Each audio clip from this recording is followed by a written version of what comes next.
Assalamualaikum warahmatullahi wabarakatuh. Selamat datang di channel Pranaja Servis HP. Oke teman-teman, jumpa lagi dengan saya seperti biasa. Dan di sini saya dapat servisan C2 Pro ya. Masalahnya kali ini tidak ada sinyal atau sinyal bulat ya. Sebelumnya HP ini sudah saya lepaskan di bagian backdoor belakangnya ya. Dan di sini cara pelepasannya juga sangat sederhana, tinggal kita congkel saja. Oke, langsung saja kita ke pembahasan ya. Di sini masalah yang saya temui di C2 Pro ini tidak ada sinyal ya, atau jaringan bulat ya. Biasanya saya temui di kasus C2 Pro ini tidak ada sinyal, saya lakukan pengecekan yang terlebih dahulu ya. Tetapi di sini saya tidak tunjukkan seperti apa cara pengecekannya, dan sebaiknya teman-teman lakukan pengecekan di bagian IMEI ya sebelum melakukan cara yang ini. Jika semuanya aman dan IMEI-nya juga ada, sebaiknya ikuti saja dan simak saja video ini. Semoga berhasil dan semoga bermanfaat ya. Oke, di sini kita akan langsung copot baterai dan kartu SIM-nya, dan di sini saya akan lepaskan mesinnya dan saya pisahkan dari frame LCD-nya ya. Nah, di sini sudah saya pisahkan, tinggal kita cek di bagian mesinnya ya. Berhubung di sini sinyal cuma bulat saja, dan saya akan cek langsung di area sinyal ya. Dan di sebelah kirinya di situ terdapat beberapa IC ya untuk di area sinyalnya, dan saya akan langsung cek di bagian sinyalnya ya. Dan di sini saya akan congkel di bagian area sinyal. Biasanya kalau sinyal yang tidak muncul itu bisa kita analisa di antena, baik itu dari backdoornya ya. Tetapi di sini masalahnya sinyal bulat atau tidak ada jaringan ya. Biasanya yang saya lakukan di sini melakukan pemanasan di bagian IC WTR ya. Dan di sini saya akan lakukan pemanasan terlebih dahulu sebelum saya melakukan langkah yang selanjutnya ya. Dan di sini sudah saya tunjukkan IC WTR-nya di sini berbentuk kotak ya. Dan di sini terdapat IC WTR dengan kode IC 2965 ya, 29650PP ya, yang digunakan untuk Samsung C2 Pro. Bisa kita juga beli yang baru atau bisa kita gantikan dari Kannibalan ya. Sebelum saya melakukan pergantian di IC WTR-nya, sebaiknya lakukan langkah yang ini dulu ya. Lakukan pemanasan di bagian IC WTR. Jika semuanya sudah dilakukan, jika tidak ada perubahan, baru kita akan gantikan. Oke, jangan lupa kasih plug dan kita panaskan di atas IC WTR-nya ya, sambil kita geser-geser supaya presisi ya di bagian kaki-kaki WTR yang kita panaskan. Di sini manfaatnya pemanasan IC WTR supaya nanti setelah kita panaskan seperti ini agar terpresisi kembali ya untuk kaki yang di bagian IC WTR-nya.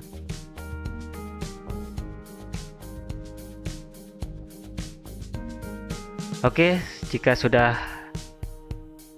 dipanaskan, kita tinggal dinginkan ya, tunggu dingin, dan sebaiknya dikipasin dulu ya supaya cepat dingin, dan saya dinginkan sebentar. Sambil kita tunggu dingin, baru kita akan bersihkan, kemudian kita cek kembali ya apakah sudah berhasil atau belum ya. Di sini saya lap dulu sedikit di bagian IC WTR-nya.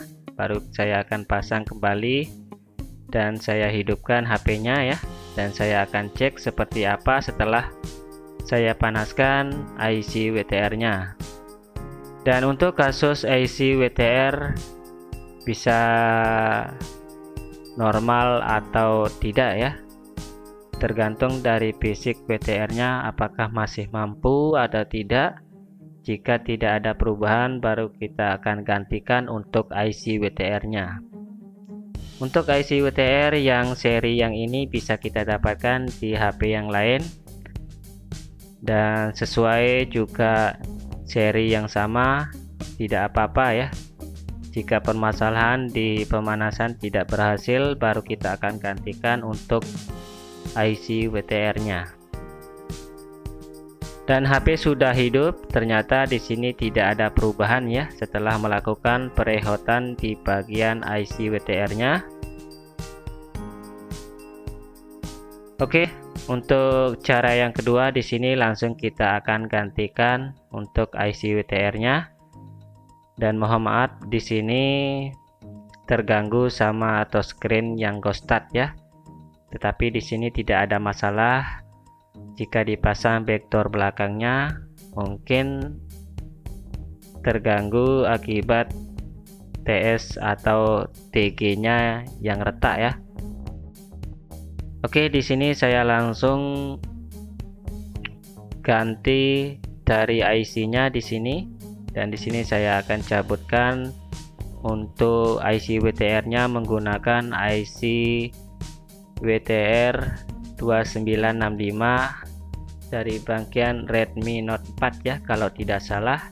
Di sini saya sudah gantikan untuk WTR-nya dan kodenya sama, dan saya sudah pasang, dan saya cabut dari bagian Redmi Note 4 ya kalau tidak salah. Di sini serinya yang sama untuk WTR-nya, dan langsung saya pasang. Kemudian saya tidak perlu cetak ulang ya untuk kakinya, langsung saya bersihkan di pin yang ada di PCB, langsung saya pasang, dan kita akan lihat hasilnya seperti apa ya. Dan mohon maaf untuk cara pencabutan atau pemasangan saya tidak rekam ya, karena durasi di sini cukup panjang, saya juga lupa. Yang jelas di sini saya sudah gantikan untuk IC WTR-nya dari bagian Redmi Note 4 ya kalau tidak salah, karena kode IC-nya sama. Dan di sini sudah saya pasang dan kita akan tes. Saya rakit kembali ya, dan apakah berhasil atau tidak. Sini saya langsung tutup untuk kaleng area sinyalnya, dan saya pasang lagi untuk kamera belakangnya, baru saya akan hidupkan HP-nya ya. Saya ingatkan lagi ya, untuk seri WTR Samsung J2 Pro ini bisa kita ambil dari kanibalan HP yang lain ya. Yang penting seri atau kodenya sama, tidak masalah ya jika kita ambil dari bangkean HP yang lain. Dan di sini sudah saya pasang dan kita hidupkan HP-nya, dan kita akan lihat seperti apa setelah melakukan pergantian IC WTR ya.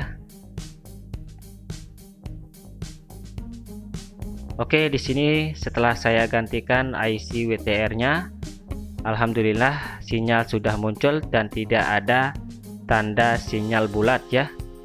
Dan untuk memastikan, kita langsung cek ya, sudah berhasil, dan di sini sudah bisa ya, hanya mengganti IC WTR ya dari bangkean Redmi Note 4 ya kalau tidak salah, dan seri WTR-nya juga sama. Oke, itu saja cara penanganan di kasus Samsung J2 Pro sinyal bulat tidak ada layanan. Dan semoga video ini dijadikan manfaat bagi teman-teman semua, dan semoga berhasil ya. Dan bila penjelasan kurang dimengerti, mohon maaf. Dan akhir kata, wassalamualaikum warahmatullahi wabarakatuh.